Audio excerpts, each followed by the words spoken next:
அன்பார்ந்த ஆசிக் தோழர் நேயர்களே, நேற்றைய தினம் ஆஸ்திரேலியாவுடைய சிட்னியில் நடந்த ஒரு துயரமான சம்பவம் நிச்சயமாக உலக மக்களுடைய உள்ளங்களை உலுக்கிக் கொண்டிருக்கிறது. 11 யூதர்களை கொடூரமான முறையில் சில சமூக விரோதிகள் கொன்றிருக்கிறாங்க சுட்டு அப்படிங்கிற செய்தி தான் இன்னைக்கு உலகம் முழுக்க பேசப்படுது. இதில் ஈடுபட்ட நபர் முஸ்லீம் பேர் வச்சனாலேயே அவர் இஸ்லாமிய மார்க்கம் கற்றுக் கொடுத்த அடிப்படையில் தான் இதை செஞ்சிட்டாருன்னு சொல்லிட்டு ஒரு போலியான பிரச்சாரத்தை உலகம் முழுக்க இன்னைக்கு இந்த மத நல்லிணக்கத்தை விரும்பாத முஸ்லீம் வெறுப்புத்தன்மையில் இருக்கக்கூடிய நபர்கள் சங்கிகள் இன்னைக்கு பரப்பிட்டு இருக்கிறாங்க. ஸோ இந்த விஷயங்களை சற்று விரிவாக இந்த காணொலியில் பார்ப்பதற்கு முன்னாடி நமது ஆசிக் தோழர் என்ற இந்த சேனலை மறக்காமல் சப்ஸ்கிரைபர் செய்து உங்களது உறவினர்களுக்கும் நண்பர்களுக்கும் இந்த செய்தியை பகிருங்க. மறக்காமல் கீழே இருக்கக்கூடிய பெல் ஐக்கானை கிளிக் பண்ணுங்கள். இதன் வழியாக நமது செய்திகள் உடனுக்குடன் உங்களை வந்தடையும். வாங்க செய்திகளுக்குள்ளே போவோம். அன்பார்ந்த உறவுகளே, உலகம் முழுக்க இந்த மனித குலத்திற்கு எதிராக செயல்படக்கூடிய மிருகங்கள் விஷமிகள் இன்னைக்கு நாளுக்கு நாள் அதிகரித்து கொண்டே செல்கிறார்கள். இதில் பல விஷமிகள் மேற்குலகத்தின் வழியாக கூட உருவாக்கப்பட்டு இங்கு பரப்பப்படுகிறார்கள். குறிப்பாக இந்த இஸ்லாமிய மார்க்கத்தை அழிக்க வேண்டும், அமைதி மார்க்கம் இல்லை, இது மிகப்பெரிய அழிவை ஏற்படுத்தும் மார்க்கம், பிற்போக்குத்தனமான மார்க்கம், இதில்தான் மனித குலத்திற்கு விரோதமான பல்வேறு செயல்பாடு செய்யக்கூடியவர்கள் அதிகமாக இருக்காங்க அப்படிங்கிற ஒரு போலியான பிரச்சாரத்தை இன்னைக்கு உலகம் முழுக்க எடுத்துக்கொண்டிருக்கிறார்கள். அதில் ஒரு பகுதியாக இஸ்லாமிய பெயர் வைத்து ஒருத்தன் கொலை செய்தாலே அது இஸ்லாம் சொல்லி கொடுத்தது, இஸ்லாமின் பெயர் வைத்து ஒருத்தன் ஒரு பெண்ணை பாலியல் பலாத்காரம் செய்தாலே அது இஸ்லாம் சொல்லி கொடுத்தது அப்படின்னு சொல்லிட்டு ஒரு இஸ்லாமிய பெயர் வைத்த நபர் என்ன தவறு செய்தாலும் அது இஸ்லாம் தான் கற்றுக் கொடுத்தது அப்படின்னு சொல்லக்கூடிய ஒரு பிம்பத்தை உருவாக்கிட்டு இருக்கிறாங்க. பொதுவாக இஸ்லாத்தில் வெறும் பெயர் வைத்தால் அவன் முஸ்லீமாக மாற முடியாது, வெறும் பெயரளவில் அவன் முஸ்லீமாக வாழலாம் தவிர கொள்கை ரீதியாக அவனால் வாழ முடியாது. அப்போ இஸ்லாம் என்ன கற்றுக் கொடுத்திருக்கிறதோ அந்த கொள்கையை பின்பற்றக்கூடியவன் தான் உண்மையான முஸ்லீம். அதை தாண்டி தன் பெயரில் ஒரு முஸ்லீமாக இருந்து கொண்டு செய்யக்கூடிய அனைத்து அனாச்சாரங்களும் இஸ்லாத்திற்கு எதிரானது, அவன் இஸ்லாத்தை விட்டு வெளியே சென்று விட்டான் அப்படிங்கிறதுக்கு தான் அது பொருளாக காணப்படுது. சில நபர்கள் இஸ்லாமிய பெயர் வைத்துக் கொள்வார்கள், ஆனால் முழுக்க முழுக்க மேற்குலகத்திற்கு வேலை செய்வார்கள். இடையில கூட ஈரான்ல நினைக்கிறேன் இது போல சம்பவங்கள் நடந்துச்சு. முஸ்லீம் பேரில் இருப்பான், ஆனால் மேற்குலகத்திற்கு வேலை செய்து கொடுப்பான். இந்த மாதிரி விஷயங்கள் தான் இன்னைக்கு இருக்குது. அப்போ இன்னைக்கு அந்த நபர் யார், அவனுடைய பின்புலம் என்ன அப்படிங்கிற விஷயங்கள் எல்லாம் ஆய்வு செய்யாமல் சங்கிகள் இன்னைக்கு என்ன பண்ணுறாங்கன்னா, முஸ்லீம் பேர் வச்சுருந்தானா, அவன் தப்பு செஞ்சுட்டானா, ஒட்டுமொத்த சமூகத்தையும் குற்றவாளி கூண்டில் நிறுத்தி கேள்வி கேட்கக்கூடிய இடத்தை நோக்கி இந்த சங்கிகள் போயிட்டு இருக்கிறாங்க.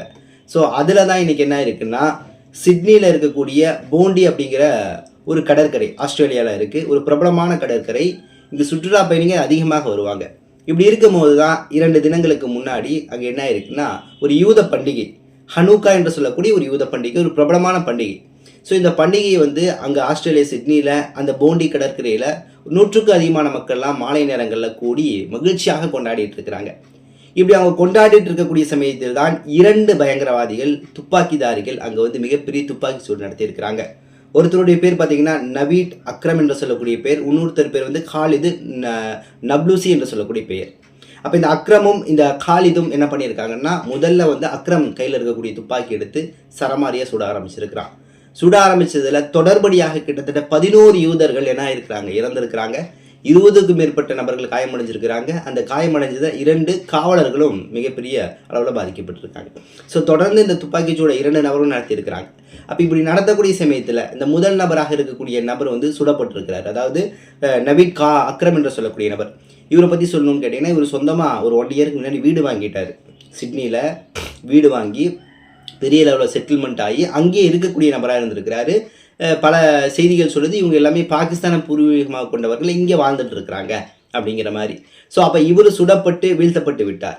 அப்போ இந்த 2வது நபர் இருக்கிறார்ல, அந்த காலிது நப்லூசி, இவர் என்ன பண்ணுறாரு, அடுத்தடுத்த தாக்குதலில் ஈடுபடக்கூடிய சமயத்தில் தான் அதே இடத்துல இந்த 2 நபர்களும் முஸ்லீம் பேருன்னு சொல்லி தான் இன்றைக்கி ஒரு வெறுப்பு பிரச்சாரத்தை வச்சுட்டு இருக்கிறாங்க. அதே இடத்துல இன்னொரு முஸ்லீம் நபர், அங்கே பழக்கடை வைத்திருக்கக்கூடிய நபர், ஒரு பெரிய பழக்கடை வச்சிருக்கிறாரு, பழக்கடையோடைய உரிமையாளர் அகமது என்று சொல்லக்கூடிய நபர். இவருக்கு கிட்டத்தட்ட 43 வயசாச்சு.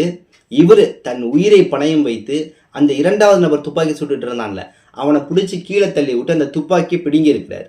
பிடுங்கக்கூடிய சமயத்தில் அந்த துப்பாக்கி ரிவர்ஸ் ஆகி இவர் மேலே 2 முறை பக்கம் சுட்டுட்டாங்க. உடனடியாக இவர் தீவிர சிகிச்சை பிரிவுக்கு கூட்டு போய் அறுவை சிகிச்சை என்பது நேற்றைய தினம் நடந்துட்டு இருந்துச்சு. இன்னைக்கு செய்தி வந்திருக்கு. கிட்டத்தட்ட அது பல செய்திகள் உறுதிப்படுத்தலை, சில செய்திகள் உறுதிப்படுத்துது அவர் இறந்து விட்டார், இன்னா லில்லாஹி வ இன்னா இலைஹி ராஜிஊன் அப்படின்னு சொல்லக்கூடிய செய்தி வருது. அப்போ இந்த செய்தி வந்த பின்னாடியே இன்னைக்கு உலகத்தில் இருக்கக்கூடிய எல்லா சோசியல் மீடியாக்களும் இந்த 43 வயது மதிக்கத்தக்க அகமது என்று சொல்லக்கூடிய நபரை ஹீரோவாக இன்னைக்கு பேசிட்டு இருக்கிறாங்க. ஒரு ஆஸ்திரேலியா ஊடகம் மட்டும் கிடையாது, உலகத்தில் சர்வதேச அளவில் இருக்கக்கூடிய எல்லா ஊடகங்களும். ஏன்னா இவர் தடுக்கலையாட்டி இன்னும் பல நபர்கள் இறந்திருக்கக்கூடிய வாய்ப்புகள் இருக்கு. இவர் அந்த துப்பாக்கிதாரியை தடுத்து பிடுங்கி இருக்கிறார். அப்ப இங்க தடுத்து பிடுங்கி துப்பாக்கியை பல்வேறு யூத மக்களுடைய உயிரை பாதுகாத்த ஒரு இடத்துல இன்னைக்கு அகமது என்று சொல்லக்கூடிய ஒரு முஸ்லீம் இருக்கிறாரு அப்படின்னா, அதற்கு நேரெதிராக 2 நபர்கள் மக்களை கொல்றாங்க முஸ்லீம் பேர்ல அப்படின்னா, இந்த இடத்துல புரிந்து கொள்ள வேண்டும், இதில் யார் உண்மையான ஒரு முஸ்லீமாக இஸ்லாத்தை பின்பற்றக்கூடிய, இஸ்லாம் சொல்லக்கூடிய அந்த ஒழுக்க அறநெறிகளை பேணக்கூடிய, குறிப்பாக ஒரு உயிரை கொன்றால் ஒட்டுமொத்த உயிரை கொன்றதற்கு சமம், ஒரு உயிரை வாழ வைத்தீர்கள் என்றால் ஒட்டுமொத்த மனித குலத்தை வாழ வைத்ததற்கு சமம் என்று சொல்லக்கூடிய அந்த இஸ்லாமுடைய நெறியை யார் பின்பற்றுகிறார் அப்படிங்கிற விஷயங்கள் உங்களுக்கு தெள்ள தெளிவாக தெரியும். ஒரே இடத்துல 2 சம்பவங்கள். ஒரு பக்கம் அமெரிக்காவுடைய வெளியுறவுத்துறை அமைச்சர் ரூபியோ அவராகட்டும், அதே போல ஐநாவுடைய பொதுச் செயலாளர் ஆண்டனி குட்ரஸ், அதே போல ஆஸ்திரேலியாவுடைய பிரதமராக இருக்கக்கூடிய நபர் எல்லாருமே இன்னைக்கு இதுக்கு எதிராக கண்டனங்களை தெரிவிச்சுட்டு இருக்கிறாங்க. பொதுவாக பல்வேறு இடங்கள்ல இருந்து கண்டனம் வந்துட்டு தான் இருக்கு. ஆனால் ஒரு பக்கம் விசாரணை என்பது தீவிரமாக நடந்துட்டு இருக்கு. ஏன்னா ஒரு நபரை சுட்டுட்டாங்க, இந்த கீழே தள்ளி விட்டார்ல அகமது அவர் கைது செஞ்சுட்டாங்க. ஸோ அவருடைய விசாரணை என்பது போயிட்டு இருக்கு. அவங்க என்ன மோட்டிவ்ல உள்ள வந்தாங்க அப்படிங்கிற விஷயங்கள் இன்ஷா அல்லாஹ் உண்மையை சரியான முறையில் விசாரிக்கக்கூடிய சமயத்தில் அது வெளிவரும். ஆனால் அதற்கு முன்னாடி இந்த சங்கிகள் அமைதி மார்க்கம் என்னென்ன பண்ணுது பாருங்க அப்படின்னு சொல்லக்கூடிய விஷம கருத்துக்களை இன்னைக்கு பரப்பிட்டு இருக்கிறாங்க. இன்னும் கூடுதலாக சொல்ல வேண்டும் என்றால், நீங்கள் உலகத்திற்குரிய எல்லா மனிதர்களும் நல்லவர்கள் தான், யாரும் நம்ம குறை சொல்ல முடியாது. பிறக்கும் போது எல்லாமே நல்ல மனிதர்கள் தான். அவன் தாய் தாப்பனுடைய வளர்ப்பு, அவனுடைய சேர்க்கையை பொறுத்து அவன் எந்த இடத்த போய் அடைகிறான் அப்படிங்கிறது விதி முடிவு செய்யும். அவன் மதியை கொண்டு சிந்தித்து அது விடுபடுவதும் செயல்படுவதும் அது அவனுடைய தனிப்பட்ட விஷயங்களாக காணப்படுகிறது. ஆனால் யூத மக்கள் எல்லாமே கெட்டவர்கள் அப்படிங்கிற பிம்பங்கள் ஒரு காலம் இங்கே யாரும் விதைக்கக்கூடாது. அவர்கள் நல்லவர்கள். இன்னைக்கு விடுதலைக்காக பல்வேறு நாடுகளில் தோரா ரப்பிகள் போராடி கொண்டிருக்கிறார்கள். ஏன் இந்த ஆஸ்திரேலியா சிட்னி எடுத்துக்கோங்க, எவ்வளோ மக்களும் ஒன்றிணைந்து செயல்படுறாங்க. நீங்கள் அமெரிக்காவை எடுத்துக்கோங்க, இப்போ அமெரிக்கா நீங்கள் பார்த்தீங்கன்னா நியூயார்க்கில் ஜொஹரான் மம்தானி வெற்றி பெற்றார் அல்லவா, ஒரு பெரிய வெற்றி தானே ஜொஹரான் மம்தானியுடைய வெற்றி.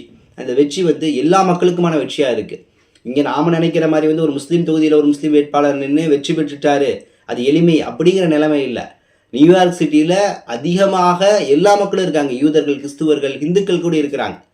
அனைத்து மக்களும் தேர்வு செய்த நபராகத்தான் இன்னைக்கு நியூயார்க்குடைய மேயராக ஜொஹரான் மம்தானி வந்திருக்கிறார். அவரை 2-3 நாளைக்கு முன்னாடி ஒரு பெரிய யூதர்களுடைய மாநாடு நடக்குது. அதில் ஜொஹரான் மம்தானி அழைக்கிறாங்க. ஜொஹரான் மம்தானி ஒரு தெளிவான ஒரு முஸ்லீமாக இருக்கிறார், இஸ்லாத்தை பின்பற்றக்கூடியவராக இருக்கிறார். எல்லா இடங்களிலும் தன்னை முஸ்லீம் என்று என்ன பண்ணுறாரு, டிக்ளரேஷன் பண்ணுறார். நான் ஒரு இஸ்லாமியன், எனது ஒழுக்க மாண்படிப்படையில் தான் நான் ஆட்சியை கொடுப்பேன், எல்லா மக்களுக்கும் சம உரிமையை கொடுப்பேன். பல்வேறு நபர்கள் குளிர்காலத்தில் ரோட்டில் கடந்து தவிச்சிட்டு இருக்கிறான், குளிரில் வாடிட்டு இருக்கான், அவனுக்கு நான் இல்லங்களை கட்டி கொடுப்பேன். இங்கே விலைவாசி கூட இருக்குது, ரொம்ப காஸ்ட்லி சிட்டியாக இருக்குது, அதனால் எளிய மக்களுக்கும் நான் வீடுகளை கட்டி கொடுப்பேன், உணவுகளை கொடுப்பேன்னு சொல்லிட்டு பல திட்டங்களை இன்னைக்கு ஜொஹரான் மம்தானி கொடுத்துட்டு இருக்கிறார். அப்படிப்பட்ட எல்லா மக்களாலும் ஏற்றுக்கொள்ளப்பட்டு வெற்றி செய்யப்பட்ட ஜொஹரான் மம்தானி அந்த யூதர்கள் மீட்டிங்கில் போய் கலந்துக்கிறாரு. அவர் தலையில் யூதர்கள் அணியக்கூடிய குல்லாவை கொடுக்குறாங்க, போட்டுக்கிட்டு அங்கே மக்கள் மத்தியில் பேசுகிறாரு. அனைத்து யூதர்களும் ஆரவாரம் செலுத்துகிறார்கள், கைத்தட்டுகிறார்கள், வரவேற்கிறார்கள். அப்போ யோசிச்சு பாருங்களேன், ஜொஹரான் மம்தானி ஒரு முஸ்லீம் தானே, ஆனால் எல்லா யூதர்களும் ஏற்றுக்கொண்டு விட்டார்கள் அல்லவா. ஏன் ஒரு நல்ல முஸ்லீம் இஸ்லாத்தை பின்பற்றி ஒரு ஆட்சியை கொடுக்கக்கூடிய சமயத்தில், ஒரு பணியை செய்யக்கூடிய சமயத்தில் நிச்சயமாக அவர்களை பாராட்டுவார்கள். அதே பேர் வைத்தனும் சமூகத்திற்கு விரோதமாக செயல்படக்கூடிய சமயத்தில் அவனை அந்த சமூகம் அப்புறப்படுத்தும். மாறாக அவன் முஸ்லீம் பேரில் செஞ்சனால இஸ்லாம் இதை கற்றுக் கொடுக்குது அப்படின்னு சொல்ல மாட்டாங்க. ஏன் ஜொஹரான் மம்தானி முஸ்லீம் தானே, அவருக்கு அந்த பட்டங்களை கொடுத்து பாருங்களே, கொடுக்க மாட்டாங்க. ஏன்னா மக்களுக்கு புரியும் யார் நல்லவர் யார் கெட்டவர் என்று. ஆனால் சங்கிகள் உள்ள பூந்து கொண்டு இந்த சம்பவத்தை இன்னைக்கு மையமாக வச்சு பல்வேறு குழப்பங்களை இன்னைக்கு ஏற்படுத்திட்டு இருக்கிறாங்க அப்படிங்கிற விஷயங்கள் தான் நமக்கு தெரியுது. 2 முறை அந்த துப்பாக்கிச்சூடு எய்தி அகமது என்று சொல்லக்கூடிய 43 வயது மதிக்கத்தக்க அந்த சகோதரர் இன்னைக்கு ஒரு மிகப்பெரிய சுகதாவாக இன்னைக்கு மாறி இருக்கிறாரு அப்படின்னு நம்மளால் பார்க்க முடியுது. அவருடைய மறுமை வாழ்க்கையை வெற்றி பெற வேண்டும், அல்லாஹ் அவருக்கு உயர்ந்த கூலியை கொடுத்து உயர்ந்த சுவனத்தை கொடுக்கணும் அப்படின்னு நம்ம பிரார்த்தனை செய்வோம். நிச்சயமாக மனித குலத்தில் யார் பாதிக்கப்பட்டாலும் சரி, யாருக்கு இன்னல்கள் நடந்தாலும் சரி, நமக்கு என்னன்னு கிடைக்காம இந்த அகமது போல நாம் என்ன பண்ணணும், முன்னிலையில் நிற்கும். ஒரு யூதருடைய உயிரை ஒரு முஸ்லீம் பாதுகாக்கிறார். இதுதான சமூக நல்லிணக்கம், இதுதான அழகு, இதுதான் இந்த உலகத்தில் ஏற்படக்கூடிய மனிதநேய மகத்துவமாக காணப்படுது. அப்போ இன்ஷா அல்லாஹ் இது போன்ற செய்திகளை நாம் உண்மையை உடனுக்குடன் மக்கள் மத்தியில் பரப்பணும். இஸ்லாம் என்றைக்குமே அமைதி தான் போதிக்கும், பிறருடைய நலவை நாடும். பிறருக்கு ஏதாவது துன்பம் என்றால் கையேந்தி அவனை தாங்கக்கூடிய இடத்துல தான் இஸ்லாம் என்ன பண்ணுது, நம்மளை வார்த்திருக்கிறது. ஸோ நமக்கு மத்தியில் இருக்கக்கூடிய விஷமிகளை, கருப்பாடுகளை தோலுரித்து நாம் காட்ட வேண்டும். அவர்கள் ஒரு காலம் முஸ்லீம்கள் கிடையாது, அவர்கள் இந்த சமூகத்திற்கு எதிரானவர்கள் அப்படிங்கிறத நாம் பறைசாற்றிக் கொண்டே இருக்க வேண்டும். இன்னும் சில தகவல்களை திரட்டிக் கொண்டு இன்ஷா அல்லாஹ் விரைவில் உங்களை சந்திக்கின்றேன். நன்றி. அஸ்ஸலாமு அலைக்கும் வரஹ்மத்துல்லாஹி வபரகாத்துஹு.